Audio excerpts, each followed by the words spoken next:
Thank you. Thank you for coming. Thank you for being here. I think they brought me up here to give you indigestion before lunch. I want you to listen very carefully. I'm going to be brief. That's like a lawyer writing a brief, right? They're never brief. But I have something to share with you that I hope will click in your mind. So if you just give me a chance for a moment, because I know that you're all very dedicated. I don't want to preach to the choir. I realize that you're the ones that do believe, that are doing it, but you're also the leaders that carry forward and set in motion what carries in motion. So if I could just get you to think rather than have all the answers.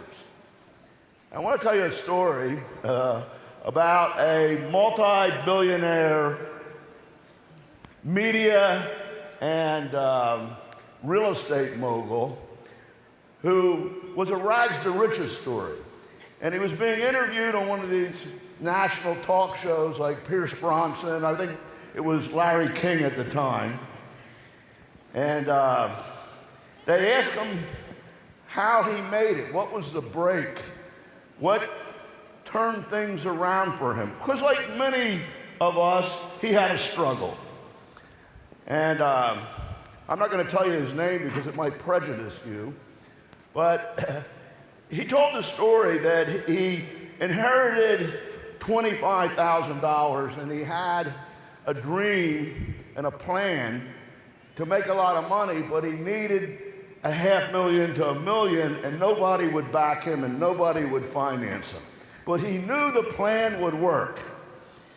So he had a card counting strategy that he had studied. This guy was a brilliant guy. And he said, I'm going to Las Vegas. And he went to Vegas with his $25,000 inheritance, and he started to play, and they got suspicious. They flagged him and said, we'll let you stay, we're changing tables, but we better not see what we think is going on. Well, he lost every dime.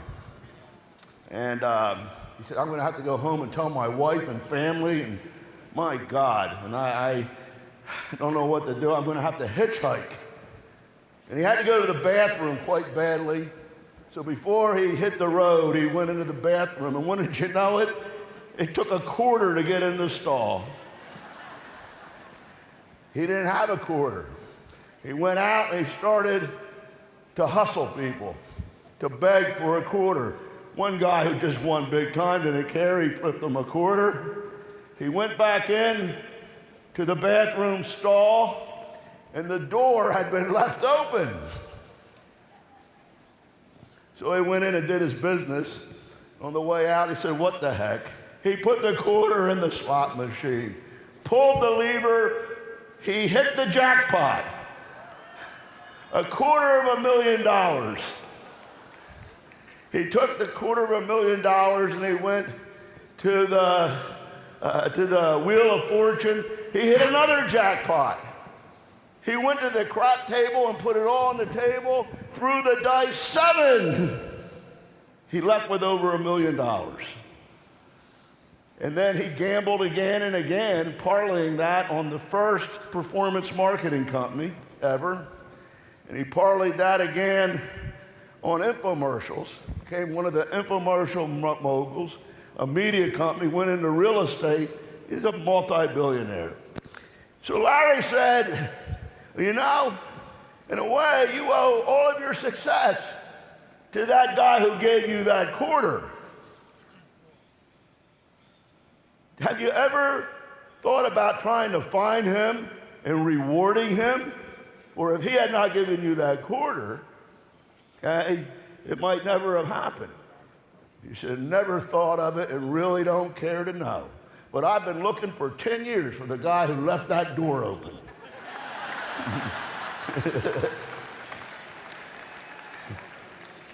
What we're trying to do here today, in case you can't figure it out, is we're trying to open the door for you to hit the big time. Because the truth be known, the only thing that stands between you and being a director is not desire, is not commitment, is not wanting it, or you wouldn't be here. It's finding two stars, two people who say, get out of my way. I'm going to do this thing with you or without you. Is that not true? Do you agree with that? Now, how's that going to happen if it hasn't happened yet? Well, we're leaving the door open for you in hopes that you'll leave the door open for somebody else. Now, I think that you're going to find out this weekend that Market America and its family of companies, Market Taiwan, Market UK, okay, Market Hong Kong, Market Australia, around the world, is now a new company. Don't take that lightly. Don't let it go in one ear and out the other. Be awake this weekend.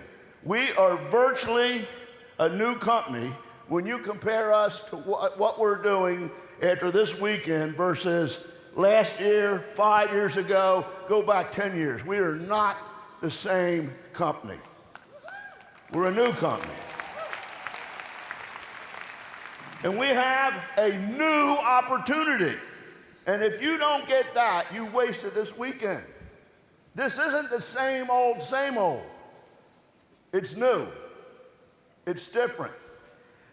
We're bringing to you what you often hear called game changers. You hear that before? This is a game changer, and we do have a lot of game changers. But I submit to you that they are so powerful, and the synergy between them and the master plan is so powerful that it's not a game changer, folks. It's a new game, a brand new game. And you're set to move on it. Now, because it's a new game, the company management and the executive team decided to take a gamble, to take a risk on you. And we figured out how many people we could fit into the Greensboro Coliseum, which holds 21,000, and we figured a way we can pack 25,000 in. And if we get 10,000 brand new people that didn't pay, that are going to be under you, that could be stars, and we could affect their thinking in such a way that a billionth of a volt goes off, and they say, get out of my way. And if you had two of them, you would become a hopeless success because they're going to do it with you or without you. And we figured out if we broke even or even lost a little money and allowed you to get 10,000 people there, we would have an explosion. And it wouldn't matter. The door's open. The door's been left open. I don't know what you'll do with it. Now, you've heard the stories. You've heard the stories of 30 years ago when I got fed up and almost died as a biologist and said, I don't want to do this anymore. Took a vacation, hitchhiked home. Somebody picked me up. I started complaining, said I wanted to be an entrepreneur. They challenged me. They came to my house. They showed me some dumb little plan. And they say, if you really want to do that, you have to go learn about residual income and what it takes, and go to a seminar with other entrepreneurs. And this ticket will cost you $10. And I was too embarrassed. Didn't have the guts to tell the guy to get lost. So I acquiesced and gave him $10 that I didn't have. And that Saturday, when all my friends were down the beach chasing the girls, and I wanted to go too, that $10 burned a hole in my pocket. And I got in my rambly old Mustang with the muffler falling off and drove up to LaGuardia Airport, to the Holiday Inn, and sat through a seminar. And a billionth of a volt went off. Why'd I have to work for the rest of my life, a 45-year plan, when I can develop something as an entrepreneur to produce residual income.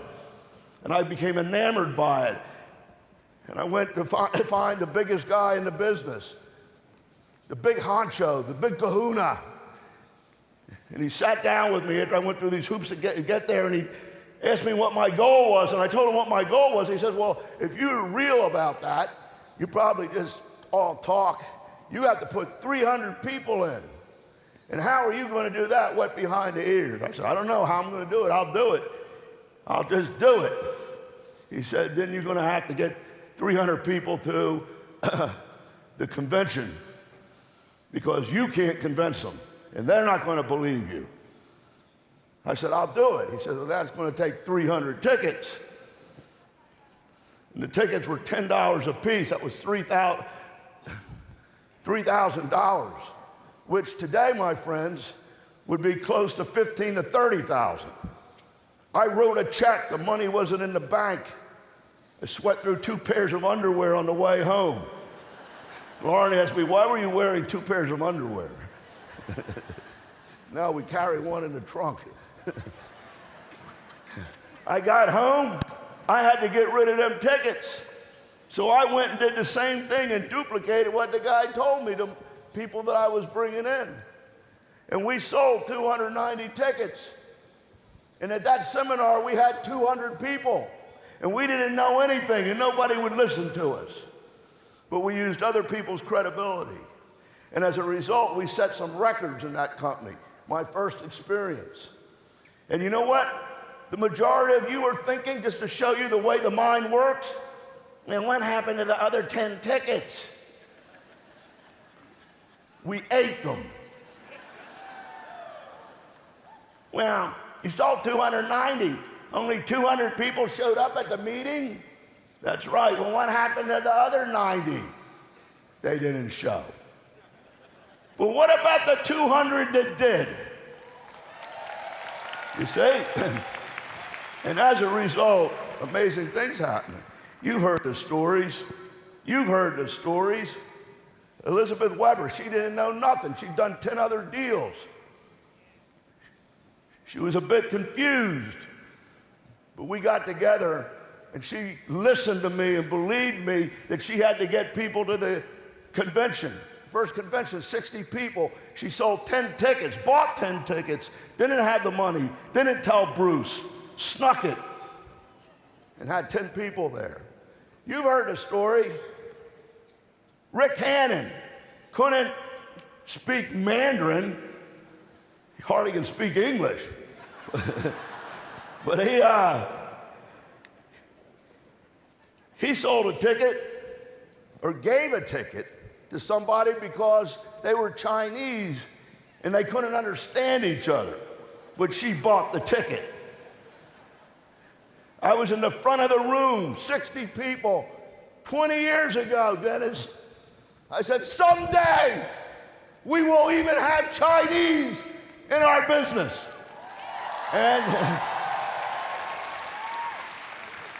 And in walked at that moment that I said that, Vicki Lee. It's all about an omen. She bought a ticket. She couldn't even understand the language back then. You've heard the story. Ben Ginder writes a check for $18,000 for tickets because he wants to go director fast. I said, who the heck is this guy? The check might bounce. You've heard the story about Keeper having family problems and crises. Was behind the 8 ball and bought 100 tickets and moved them and hit 2 pin levels that year. You've heard the story. You don't think that that has anything to do with their success? And I often think, what would have happened if that guy never sold me that ticket? I wouldn't be here today, and you wouldn't be here today. So how important is it? How many times is there a chance for somebody to discover and create a star, a field vice president, which affects thousands and thousands of lives? But at that moment, the timing is everything. And they don't go to the bother, or they don't have the investment in the business to sell them the ticket. and they disappear into the ethers, never to be known. Do you understand that? We're leaving this bathroom stall door open today. So, I got to tell you, do you think that Frank Keeper and Ben Ginder and even Elizabeth sold all them tickets they bought and got the money back? They sold a lot of them, but they had a handful extra, and they got somebody to go that wasn't going to go otherwise, because it was just a month or so before the meeting that they met them, and they were hot to trot, and timing is everything, but they weren't going to go to the meeting, and they tricked them into going and paid for the ticket. Oh, $100, $200, dumb move. So dumb that it turned in to $187,000 a year for 10 years, 15 years, millions of dollars, because they paid it forward. Is this making any sense to you, or you think this applies to everybody else and not you? I'll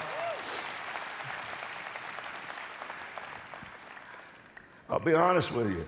Free has no value, but how much does it cost to find a great, influential, dedicated, talented person who's well connected, who's ready, that needs to be convinced, needs to be committed, and needs to leave believing, so they can take the power of their being that's already pretty impressive and go forward and create an organization of thousands of people?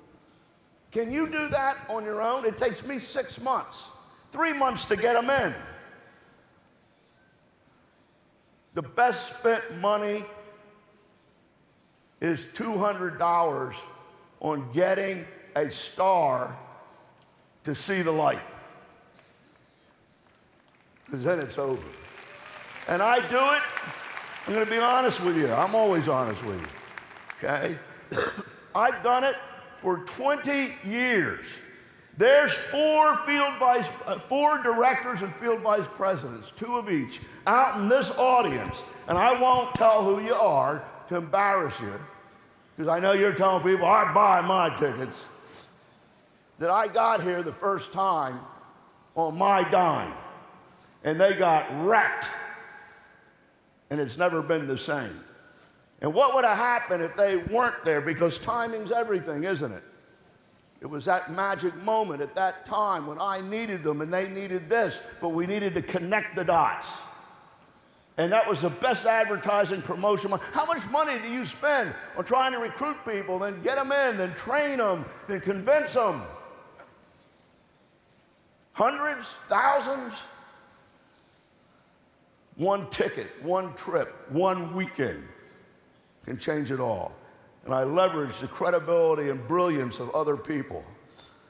So I know some of you are really smart. You're entrepreneurs. You have that entrepreneurial savvy. You're sneaky. Nothing wrong with that. And you say, oh, look what the company's doing. I'm smart. I'm going to split the cost of these 3 tickets, because I get a free one for 2 with my girlfriends, and it'll cost us 1/3 as much. Whippy! Or, oh, I'm going to get 10 tickets and sell them and make,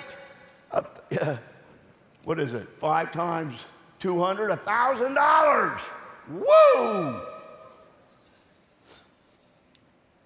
I've already tell you, there's at least 20 people that already did that.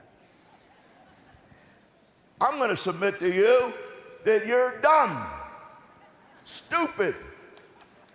And I'll show you why. You know what a boomerang is? How many people know what a boomerang is? You're really smart. You say, what? This one, I'm getting my tickets for free. Boom! You just traded $65, which you would have saved for $187,000 a year for the rest of your life, dummy.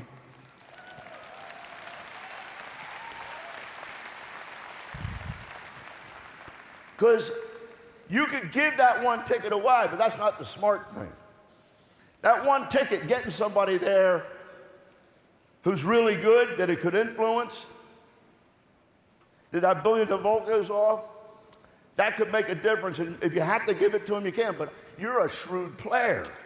I'd rather them buy that ticket and use the ticket to get somebody they know to go for them to the event so that they become a hopeless success. Oh, am I smart? And then they want to go anyway, don't they? And that's probably why they would buy the ticket, because I got their person going. When we don't learn anything, we don't learn anything. And you don't know what you don't know. You don't even know that you don't know it, but now you know it, so you don't have any excuse. Okay. At the end of the day, we'll all go to lunch. Tomorrow, this is over.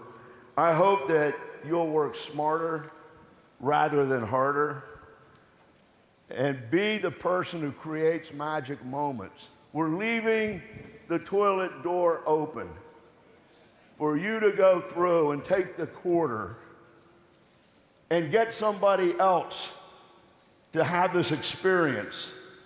And the only reason you haven't had the director experience, the field vice president experience of having huge residual income checks coming in every week is not because there's something lacking in you as a person, or you don't have the ability or even the commitment because you're here. It's that you haven't found the right two people. So we're trying to create a mechanism that has worked for me, that I built this whole company on, that there's thousands of stories that demonstrate that it's real and true. And we're giving you the chance to do it so that you don't use the economy or the economics or the money as an excuse. Now, whether you do it or not will be determined at lunch and by the end of this day. And if you don't do it, life will go on. And some people that do it will end up sitting up here with incredible incomes and incredible success stories. And when you wonder why it hasn't happened for you, you have the answer. It's that billionth of a volt, a magic moment, when you realize that what you do today is what determines the future that's uncertain today. What will you do? God bless you. Let's have a great lunch.